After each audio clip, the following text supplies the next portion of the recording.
Berlin அப்படின்னு ஒரு நாடு இருக்கு. அதை ரெண்டா பிரிஞ்சது ஒரு பிரச்சனையில. மேற்கு பெர்லின், கிழக்கு பெர்லின் ரெண்டா பிரிஞ்சது. அதுவே ஒரு சின்ன நாடு தான். அந்த ரெண்டு நாடையும் பிரிக்கிறதுக்கு ஒரு சுவர் மாதிரி வச்சுட்டாங்க, நீளமா ஒரு சுவர் வச்சுட்டாங்க. இந்த மேற்கு பெர்லின்காரங்களுக்கு இந்த கிழக்கு பெர்லின்காரங்களை பிடிக்கல.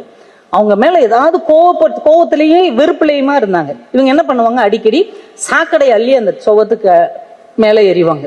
குப்பையெல்லாம் எடுத்து அந்த சுவத்துக்கு பின்னாடி போடுவாங்க. இந்த வீணா போன அழுகுன பொருட்களை எல்லாம் தூக்கி அந்த பக்கம் போடுவாங்க. இது டெய்லி பண்ணிக்கிட்டே இருந்தாங்க. இந்த கிழக்கு பெர்லின் பார்த்தாங்க, இவங்களுக்கு ஒரு பதிலடி கொடுக்கணும், டெய்லி இது மாதிரி பண்ணிக்கிட்டு இருக்காங்க, இவங்களுக்கு ஒரு பதிலடி கொடுக்கணும்ட்டு அவங்க என்ன பண்ணாங்க தெரியுமா? பதிலடி கொடுக்கறதுன்னு நம்ம என்ன பண்ணுவோம், அதை விட அதிகமாக குப்பை அள்ளி கொட்டுவோம், இல்லை அதை விட அதிகமாக அழுக வச்சா அதை அள்ளி போடுவோம். இதான நம்ம பதிலடி.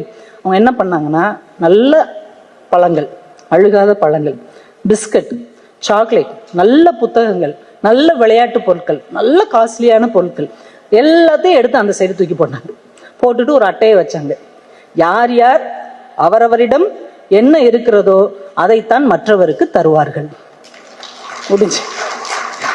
அவங்க ரொம்ப வெட்கப்பட்டு அவங்க ஒரு கார்டு அனுப்பியிருக்காங்க, மன்னிக்கவும், இனிமேல் இப்படி செய்ய மாட்டோம். அப்ப நம்ம கிட்ட என்ன இருக்கிறதோ அதைத்தானே மற்றவங்களுக்கு கொடுப்போம். உங்ககிட்ட அழுகுன பொருட்களும் சாக்கடையும் இருந்தா நீ அதை தருவாய். எங்களிடம் நல்ல பொருட்கள் தான் இருக்கிறது, நாங்கள் நல்ல பொருட்களையே தருகிறோம் அப்படின்னு அவங்க செஞ்சாங்க. இப்ப இதன் மூலமாக ஒரு பிரச்சனையும் நிறைவுக்கு வருகிறது, ஒரு நல்ல நட்புக்கான சூழலும் உருவாகிறது.